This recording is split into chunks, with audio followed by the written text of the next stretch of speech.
Ал құрметті әріптестер, сіздер бейне жазба көрдіңіздер. Бейне жазба бойынша, бейне жазба не туралы, оқытуда керемет нәтиже дегеніміз не, оқытуда осы керемет нәтижеге біз қалай қол жеткізе аламыз, оның бірден бір көзі не деген сұраққа сіздер дұрыс жауап бердіңіздер. Бұл сіздерге ой түрткі сұрақтар болатын. Осы сұрақтар бойынша сіздер дұрыс айттыңыздар. Біздің бүгінгі шебер сыныбымыздың тақырыбы қазақ тілі мен әдебиетін оқытуда жаңа әдіс тәсілдерді қолдану. Яғни бүгін сабақта сіздер жаңа әдіс тәсілдердің қандай түрлері бар екен, және қазақ тілі әдебиет сабақтарында соларды қалай қолданамыз, сол туралы білетін боласыздар. Сонымен біздің шебер сыныбымыздың мақсаты сапалы білім беруде жаңа технологияның әдіс тәсілдерін тиімді пайдалана отырып, оқушылардың ізденімпаздық, зерттеушілік, шығармашылық қабілеттерін дамыту.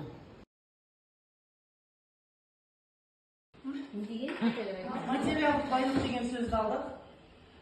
Материалдық байлық сөзінің аудармасы материальное богатство. Ал енді ол сөзге өзімше мағына бердік. Мағынасын зат, дүние, ақша деп аштық. Келесі ол сөзбен сөйлем адамның материалдық байлығы, байлық арқылы өмірін жеңілдету деген сөйлем алдық. Материалдық байлыққа иллюстрация ретінде көліктің, үйдің, сосын ақшаның суретін салдық. Ал синоним дүние, ақша деді. Жан-жақты болуы болып табылады, және бұл рухани байлық туралы сөйлем түрде айтатын болсақ, яғни адамды өсіреді, яғни жан-жақты өсіп, өз-өзін дамытады. Сонымен қатар бұл сөздің синонимдерін алатын болсақ, бұл кітап, саяхат, білім, өнер, мұражай тағысындағы сөздерді аламыз. Сонымен қатар бұл рухани байлықтың иесі асыл қазына деген әдемі сөзбен синонимін келтіреміз. Иллюстрацияға келетін болсақ, бұл кітапты алуға болады, өнерді, мәдениетті, мұражайды, саяхатты, салт дәстүрді алуға болады. Сол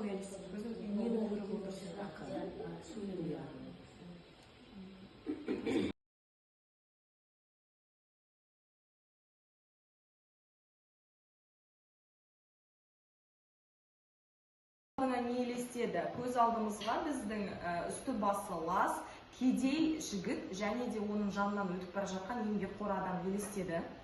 Нені көріп отырсыңдар? Кедейлігі, мысалға бұл жерде айтып тұр, бір жас жігіт өзінің кедейлігін айтып дейді. Яғни ол жас болса да, аяқ қолы сау болса да, өзінің қолдан кедейлік жасап отыр. Және де соған дәл қарама-қарсы адам, яғни тас қашаушы дейді, ол өте ауыр еңбек. Сонда да ол жұмыстан қашпай жүрген адамның бейнесі келіп тұр. Қалай ойлайсыңдар, әрі қарай не болуы мүмкін? Әрі қарай екеуінің арасында диалог болады деп ойлаймыз. Және де кедей баланың ой өрісін өзгертетін әңгіме болуы әбден мүмкін. Неге олай ойлайсың? Себебі бағытталған оқу, яғни оқуын тапсырмасы біз оқушыларға бір мағыналы жақсы нәрсені үйрету үшін беріледі. Сол себепті бұл жерде бір жақсы ой түйетіндей дүние болады деп ойлаймыз. Повесть оқыған кезде көз алдарына не елестеді дейді. Көз алдымызға біздің мұңайып отырған, өмірге деген құлшынысы жоқ жігітті елестетіп отырып, нені көріп отырсыңдар дейді. Ол жерде дейтін жігіттің жаңағы өзінің бай болса да кедей болып, айтып жатыр ғой, қу дүниеге тоймайтын бір сондай жігітті елестетіп отырып, бұл жерде дейтін өзіне дейтін сенімсіздік, тағы да менде бола берсе екен деген жігітті, бәрі менде болса екен деген жігітті елестетіп отырып, қалай ойлайсыңдар, әрі қарай не болуы мүмкін дейді. Ары қарай қасынан өтіп бара жатқан тас қашаушы, жаңағы еңбекқор жігіт, оған өзінің ойын, қалай өмірге деген құлшынысын, қалай жаңағы өзінің қандай жағына бай екенін түсіндіріп, жаңа диалог болды деп ойлаймыз, болады деп. Неге олай ойлайсың дейді. Себебі өмір дейтін дүниемен шектелмейтінін, және де денсаулықпен бай екенін барлығын ол жігіт жаңа түсіндіріп, ары қарай өмірге деген құлшынысын ашты деген диалог болды деп ойлаймын. Яғни бай болсам, жаңағы мүжәлсіз, жаңағы қаражатқа мұқтаж адамдарға көмек беру, сондай түзу ниетте болу. Екінші, еңбекқорлық, яғни еңбекпен, таза ниетпен, жаңағы таза еңбекпен сол жаңағы байлыққа жету.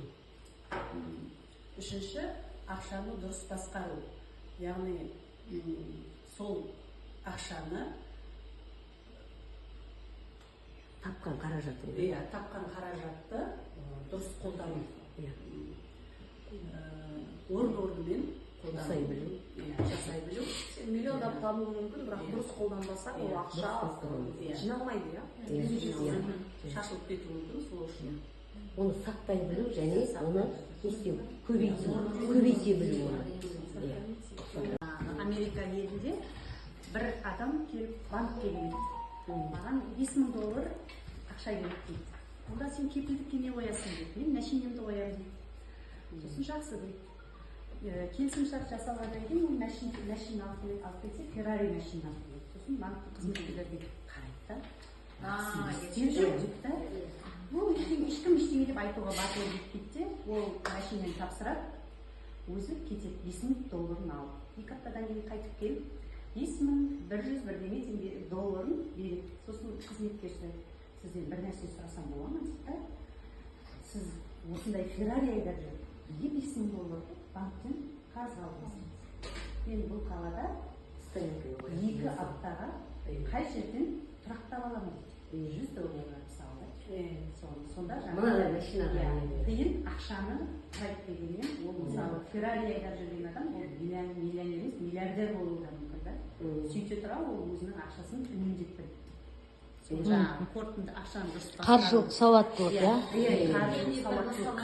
Сендердің жаңа бірінші жазған түзу ниеттерің мен өте келісім, құптаймын, себебі америкалық ана үлкен Генри Форд деген Форд машинасын шығарған жігіт негізінде кәдімгі қарапайым СТО-да машинаның жөндеуші болып жұмыс істеп жүреді де армандап жүреді екен. Шіркін, менде машина болса, мен бүкіл адамдарға барлық әрбір адам осы өмірде машина теуіп жүру керек дейді. Әр адамда көлік болу керек деген арманын ойлап жүріп, құрастырып жүреді. Өзінен өзі бір машина ойлап табады. Ана саймандардан, елдің лақтырған нелерінен, мынадан құрастырып машина шығарады да Форд деген атын қояды өзінің. Сөйтіп, ең алғашқы өзінің машинасын шығарып, үлкен Форд компаниясын.